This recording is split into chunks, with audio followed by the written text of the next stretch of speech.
네, 안녕하세요. 더불어민주당 대변인 안귀령입니다. 윤석열 대통령의 골프 라운드를 취재한 기자가 입건되는 일이 발생했는데 관련 브리핑 진행하겠습니다. 윤석열 대통령의 골프 논란, 국민의 물음에는 입국탓하고 언론의 보도는 입틀막합니까? 윤석열 대통령의 골프 라운드를 취재한 기자가 휴대폰을 강탈당하고 입건되는 일이 발생했습니다. 또 입틀막입니까? 해당 기자가 취재를 위해 대기하고 있던 골프장 앞은 평소 일반인들에게 공개된 장소에다가 당시에도 단풍 사진을 찍으려는 시민들이 자유롭게 드나들었다고 합니다. 금지구역에 들어간 것도 아닌데 대통령 경호처 직원들은 해당 기자의 휴대전화를 강탈했고 경찰은 입건에 나선 것입니다. 정부와 여당은 대통령이 골프를 칠 수 있는 것 아니냐고 강변했습니다. 그리도 떳떳한데 왜 기자의 휴대폰을 강탈하고 입건합니까? 거짓 해명과 추태 등 골프 논란에 대한 국민의 물음에는 입국탓하고 언론과 표현의 자유는 입틀막하는 윤석열 정권의 행태가 참으로 후안무치합니다.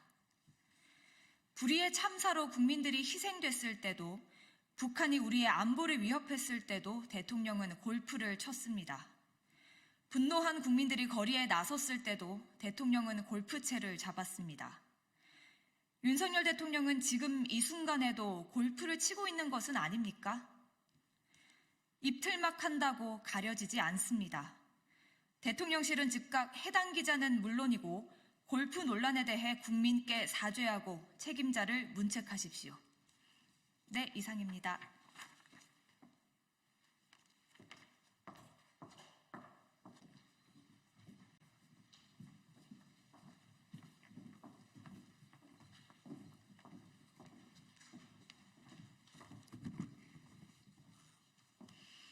네, 안녕하십니까. 더불어민주당 검찰독재대책위원회 안귀령 위원입니다.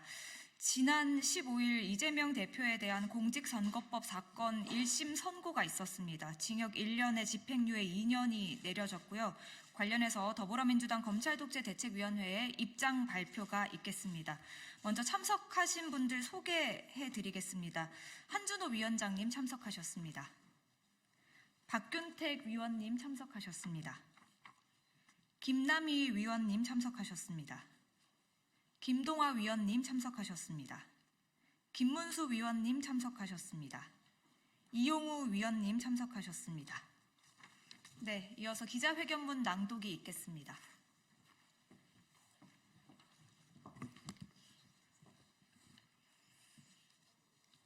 저희 검찰독재대책위원회는 이번 판결에 대해서 검찰이 조작한 거짓과 궤변을 전제로 하지도 않은 말을 판결한 것이다, 이렇게 생각을 하고 있고 이재명 대표에 대한 무죄를 확신합니다. 준비된 기자회견 진행하겠습니다. 서울중앙지법 형사합의 34부 한성진 부장판사, 주심 이학인 판사, 배석의 박명 판사. 34부는 15일 이재명 대표의 공직선거법 사건에 대해 징역 1년에 집행유예 2년을 선고했습니다. 윤석열 정치검찰은 사건 조작과 억지 기소를 통해서 이재명 대표에 대한 사법살인을 시도했고, 재판부는 재판 과정에 밝혀진 진실은 외면한 채 검찰이 왜곡 날조한 기소 내용에 의존한 정치 판결을 했습니다. 도저히 납득할 수가 없습니다. 첫째, 이재명 대표가 국민의힘 의원의 사진 조작에 관해 설명을 했을 뿐인데 검찰의 궤변을 전제로 잘못된 판결을 했다라는 말씀을 좀 드리겠습니다. 재판부는 이재명 대표가 해외 출장 기간 중 김문기와 골프를 치지 않았다는 것이 허위 사실이라고 판단을 했습니다. 그런데 이재명 대표는 김문기와 골프를 쳤다 안 쳤다 이 이야기를 한 적이 없습니다. 이재명 대표는 채널 A방송 이재명의 프로포즈 청년과의 대화에 출연해서 국민의힘 박수영 의원이 올린 사진이 조작된 것이라는 사실을 확인해 준 것뿐입니다.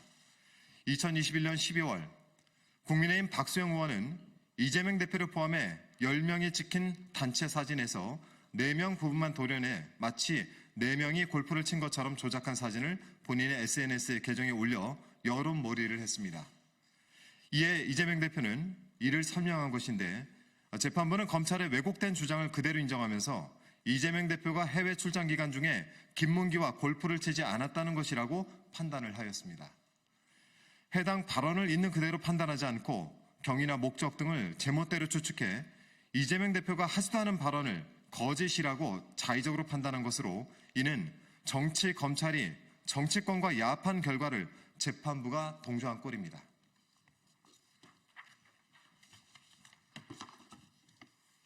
둘째, 백현동 관련해서 이재명 대표가 실제로 하지도 않은 말을 왜곡해 기소한 검찰의 주장을 그대로 인정하여 유죄로 판단하였습니다. 심각한 오판입니다. 이재명 대표가 경기도지사 시절인 2021년 10월 국회 국정감사장에 증인으로 출석하여 했던 발언을 허위사실이라고 판단했는데 이 역시 검찰이 이재명 대표 발언을 악의적으로 편집하고 왜곡한 것을 그대로 인정한 것입니다.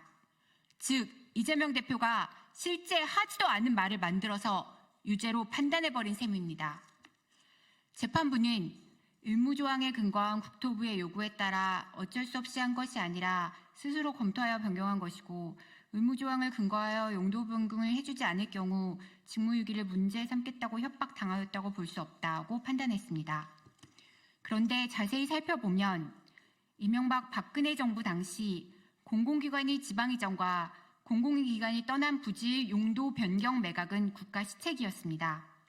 성남시에는 이전 대상 공공기관이 5개나 있었는데 성남시장으로 재직했던 이재명 대표는 이와 관련한 상황을 국정감사장에서 국회의원들의 질문에 일문일답하며 즉흥적으로 설명합니다. 이재명 대표가 식품연구원 등 5개 공공기관 부지에 대하여 혁신도시법상 의무조항과 이에 근거해 직무유기 등을 문제 삼겠다는 국토부의 협박이 있었는데 성남시는 조금만 반영해주겠다는 방침으로 기자회견까지 했고 그 결과 5개 공공기관 부지의 매각이 몇 년간 안 되고 있었다는 취지로 발언하면서 정작 백현동은 마지막에 언급합니다.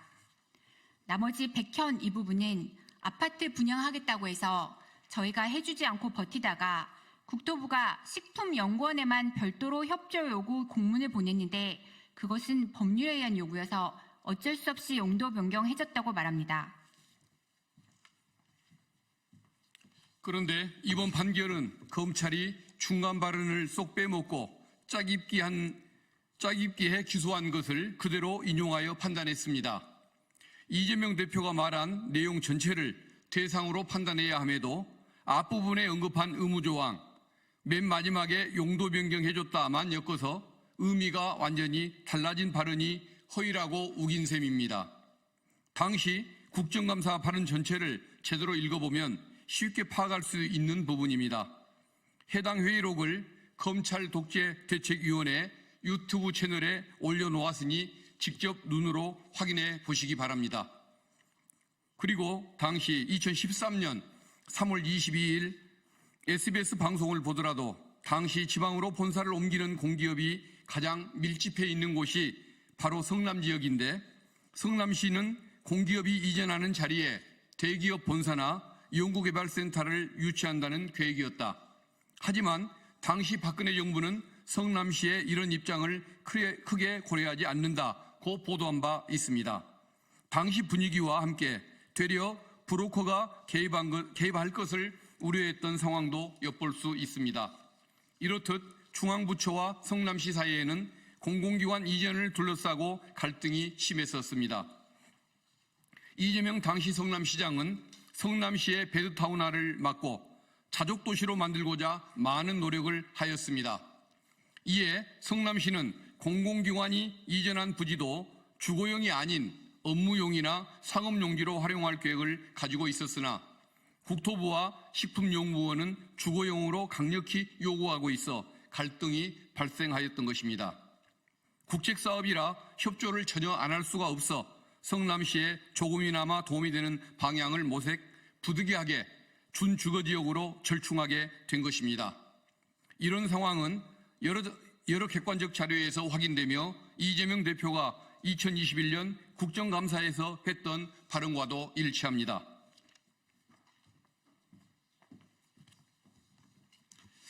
셋째, 당시 정부가 성남시를 압박한 것은 명백한 사실이고 주관적 판단은 공직선거법으로 처벌할 수 없습니다. 이재명 대표의 협박을 해서라는 말은 국토부가 성남시를 압박했던 그 당시의 분위기를 표현한 것입니다.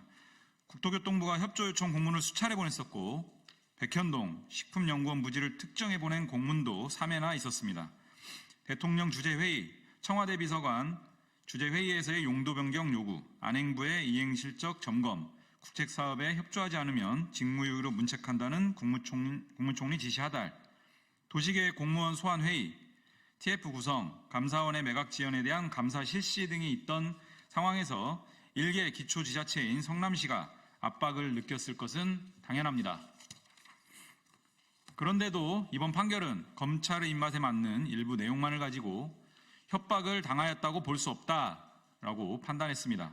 더 심각한 것은 이재명 대표에게 유리한 법리적 판단은 아예 생략해버렸다는 점입니다.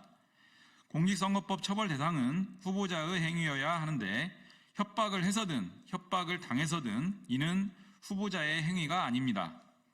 검찰이 국토부가 협박했다로 기소했다가 협박당했다는 수동태로 공소장을 변경했지만 그런다고 국토부의 행위가 이재명 대표의 행위로 되는 것은 아닙니다.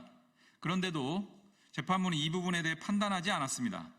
국토부는 후보자가 아닌 제3자라 국토교통부가 협박을 했다는 것은 공직선거법 구성요건에 해당하지 않고 협박을 당했다는 것 역시 후보자의 행위가 아니라 구성요건이 되지 않습니다.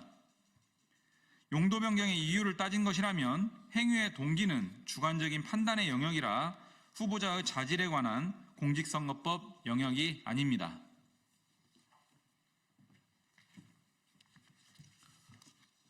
이번 판결은 대법원 판결과 헌법재판소의 결정에도 정면으로 배치되는 판결입니다.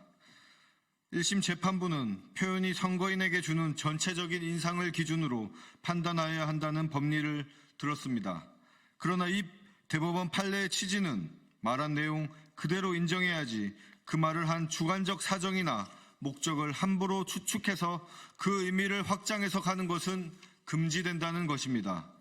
이는 1심 재판부가 짜맞춰진 결론을 위해 판례에서조차 필요한 부분만 취사 선택해 해석 왜곡된 판단을 한 것입니다.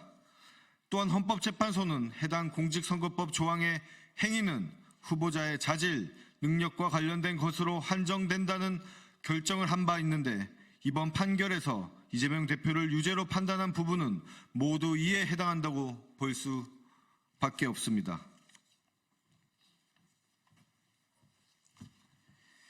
다섯째, 이재명 죽이기 정치 판결입니다. 불의가 법이 되면 저항이 의무가 됩니다. 끝까지 함께 싸웁시다.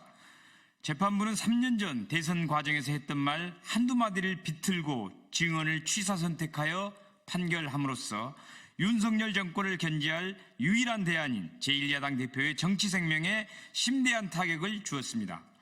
이번 판결은 정치검찰이 조작한 기소 내용을 근거로 삼았기 때문에 전제부터 잘못된 판단이고 인식의 영역을 처벌할 수 있음을 보여줌으로써 표현의 자유를 심각하게 위축시킬 판단입니다. 이는 윤석열, 김건희 국정농단으로 인한 정권의 위기 상황을 오직 이재명이라는 정적 제거와 제1야당인 민주당 탄압을 위해 모면해 보려는 치졸한 공작에 야합한 정치 판결인 것입니다.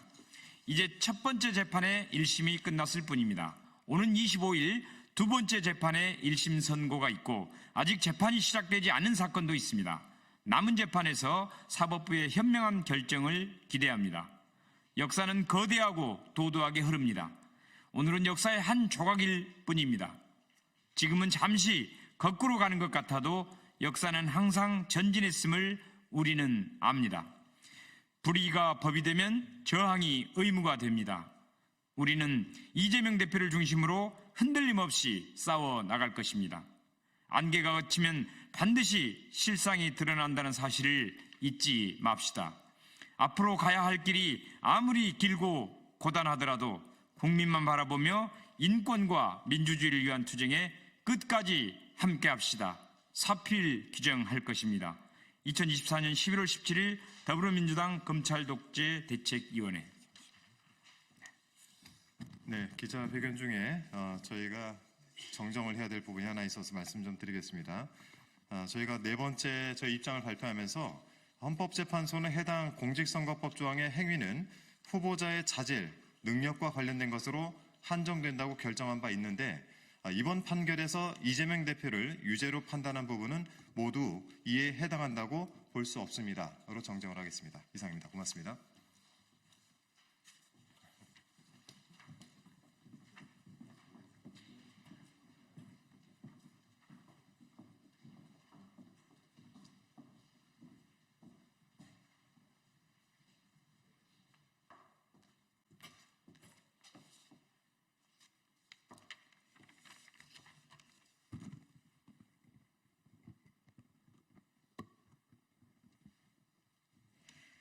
네, 안녕하십니까. 더불어민주당 대변인 안귀령입니다.